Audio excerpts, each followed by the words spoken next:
محمد كما صليت على إبراهيم وعلى آل إبراهيم إنك حميد مجيد.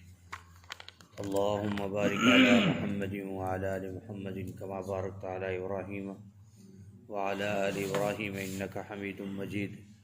يا رب صل وسلم دائما أبدا على حبيبك خير الخلق كلهم.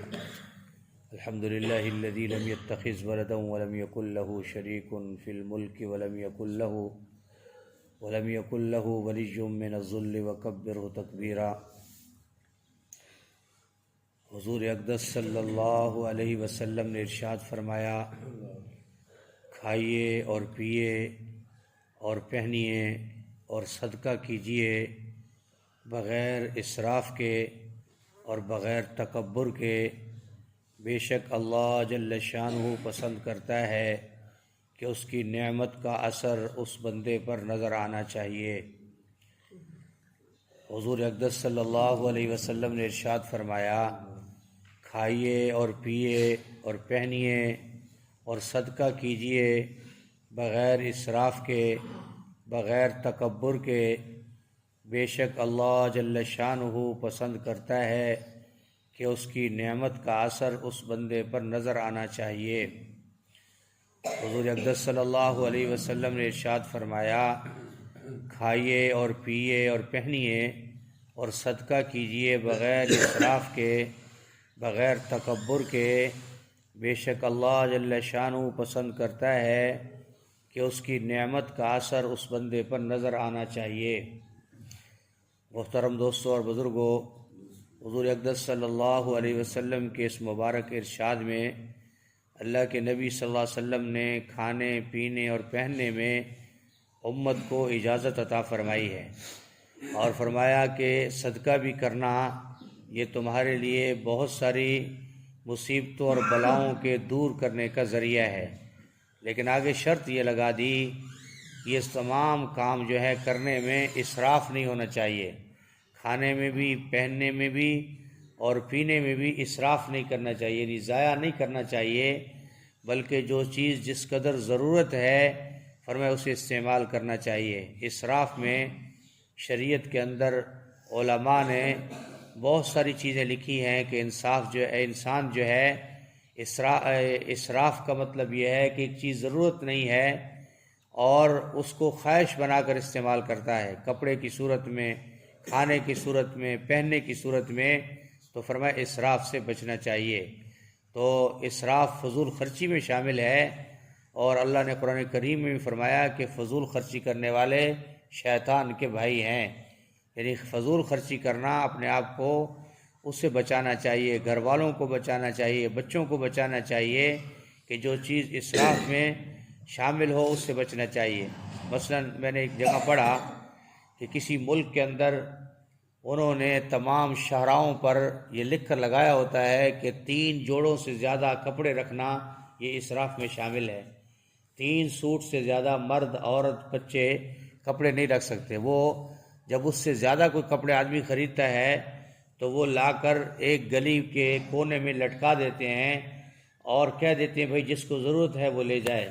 بعض ملکوں کا یہ رواج ہے، لیکن آج ہم اپنے حالت دیکھیں کہ ہم کتنے زیادہ کپڑے استعمال کرتے ہیں، کتنے زیادہ کپڑے الماریوں میں پڑے ہیں جن کو پہننے کا جو ہے یعنی موقع ہی نہیں ملتا. تو میرے محترم دوستوں اور بزرگوں، ایسے اسراف سے اللہ کے نبی نے منع فرمایا ہے. اس طرح جوتے ہیں، کپڑے ہیں، بے شمار گھروں میں موجود ہے، لیکن پھر بھی ناشکری کے کلمے زبان پر ہیں. میرے پاس تو کچھ ہے ہی نہیں، میں کیا پہنوں؟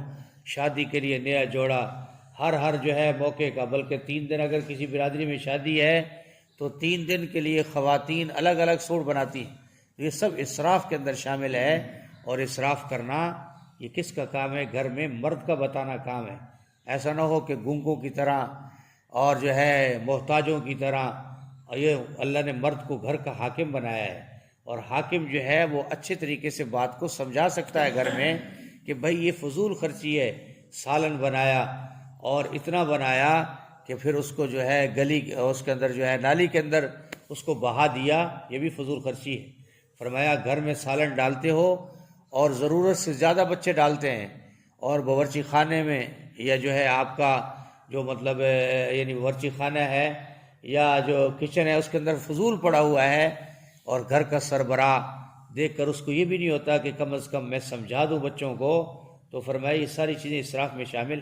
پانی کا زیادہ ضائع کرنا گھر میں، فرمایا کہ ٹوٹی کھولی ہے، خواتین کی عادت کھولی ہے تو پھر چل رہی ہے، پھر پتہ نہیں ہے کہ کتنا پانی ضائع ہو رہا ہے۔ تو فرمایا سربراہ کا، گھر کا بڑے کا کام ہے کہ جس چیز میں بھی اسراف دیکھے فوراً اس کو روکے ٹوکے، اچھے طریقے سے بتا دے کہ اللہ اور اس کا رسول اس سے ناراض ہوتا ہے، اللہ کی نعمت گھر سے یہ چلی جاتی ہے جب آدمی جو ہے ان چیزوں کو فضول استعمال کرتا ہے۔ تو میرے محترم دوستوں اور بزرگوں، اللہ نے مرد کو جو حاکم بنایا ہے، سربراہ بنایا ہے، تو اللہ نے مرد سے پوچھنا بھی ہے کہ تم نے اولاد کی تربیت کیسے کی، کہ بیٹا پانی زیادہ ضائع نہیں کرنا، سالن جتنی ضرورت ہے اتنا استعمال کرو، روٹی کو بچا کے نہ کرو رکھو، برتن میں کوئی چیز استعمال کی ہے پینے کی، بعض لوگوں کی عادت ہے کہ تھوڑا سا پانی بچا دینا، چائے بچا دینا، یہ بھی تکبر کی علامات ہیں۔ یہ بھی ہم نے انگریز سے سیکھے۔ کوئی آدمی بوتل استعمال کرتا ہے اس میں تھوڑی سی بچا کے رکھ دیتا ہے، کیوں بھائی؟ تو بھائی یہ اپنی چیز کو، برتن کو صاف کرنا سنت ہے۔ کھانے میں برتن میں منگوایا، میں اپنے گھر میں کئی دفعہ کہتا ہوں کہ سالن اتنا ڈالو جتنا ہم استعمال کرتے ہیں، جتنا ہمیں ضرورت ہے، اگر اور بھی مانگا جا سکتا ہے، لیکن ایسا نہ ہو کہ بچا کے رکھ دیا، ضائع کر دیا۔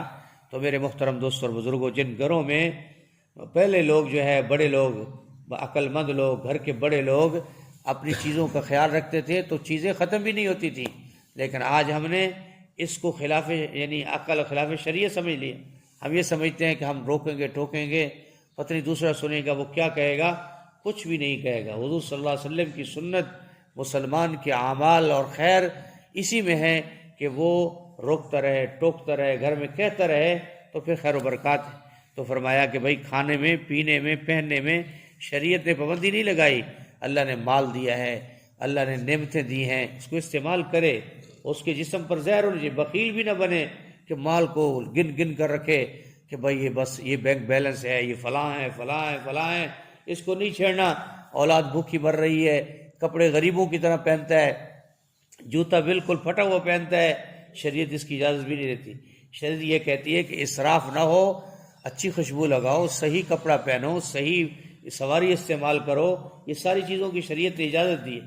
تو اللہ پاک ہمیں اسراف سے محفوظ فرمائے، اللہ ہمیں صدقہ خیرات کرنے کی توفیق عطا فرمائے۔ آگے ایک اور لفظ فرمائے، بغیر تکبر کے۔ یہ سب کچھ استعمال تو کرنا ہے، لیکن کہیں دل میں یہ بات نہ آ جائے کہ میں تو بڑا بلا ہوں، میں تو بڑی چیز ہوں، دوسرا کچھ بھی نہیں ہے، میرا مکان بڑا زبردست ہے، میری سواری بڑی زبردست ہے، میرے پاس جو چیز ہے کسی اور کے پاس ہے ہی نہیں۔ نہیں نہیں، فرمایا اللہ کی نعمت سمجھتے ہوئے تکبر نہیں کرنا، اللہ کی نعمت سمجھ کر استعمال کرنا ہے۔ اور پھر اب بندے کو ان ساری نعمتوں کا اثر اس کے بندے کے جسم پر بھی نظر آنا چاہیے، تاکہ جو ہے اس کے اندر بخل کا مادہ پیدا نہ ہو اور بیماریوں سے وہ بچ جائے۔ اللہ پاک ہم سب کی حفاظت فرمائے۔ جو حدیث ہم نے سنی ہے، اللہ ہمیں عمل کرنے کی توفیق عطا فرمائے۔ الحمدللہ رب العالمین والعاقبۃ للمتقین والصلاۃ والسلام علی سید الانبیاء والمرسلین۔ اللہم انک عفو کریم تحب العفو فاعف عنا یا کریم۔ اللہم احسن عاقبتنا فی الامور کلہا واجرنا من خزی الدنیا وعذاب الآخرہ۔ اللہم اکفنا بما شئت، اللہم انا نجعلک فی نورہم ونعوذ بک من شرورہم۔ یا اللہ کریم، ہم سب کی حاضری اپنے گھر میں قبول فرما، ہم سب کے چھوٹے بڑے صغیرہ کبیرہ گناہوں کو معاف فرما دے، ہم سب کے گھر والوں کے گناہوں کو معاف فرما دے، پوری امت مسلمہ کے گناہوں کو معاف فرما دے۔ جو مسلمان بیمار ہیں گھروں میں، اسپتالوں میں، ان کو صحت کاملہ عاجلہ مستمرہ نصیب فرما دے۔ یا اللہ کریم، ہم سب کو حلال خیر والا برکت والا رزق نصیب فرما دے، ہماری اولادوں کو رزق نصیب فرما دے۔ یا اللہ کریم، ہم سب کے گناہوں کو معاف فرما دے۔ رمضان المبارک کا مبارک مہینہ آ رہا ہے، یا اللہ کریم ہم سب کو رمضان سے پہلے تیاری نصیب فرما دے۔ یا اللہ اس کے ہر منٹ اور سیکنڈ کو قیمتی بنانے کی توفیق نصیب فرما دے۔ یا اللہ کریم، ہم سب کا خاتمہ بالایمان فرمانا، میدان محشر میں رحمت دو عالم صلی اللہ علیہ وسلم کی شفاعت نصیب فرمانا۔ ربنا تقبل منا انک انت السمیع العلیم وتب علینا انک انت التواب الرحیم۔ صلی اللہ تعالی علی خیر خلقہ محمد وآلہ واصحابہ وآل بیت اجمعین برحمتک یا ارحم الراحمین۔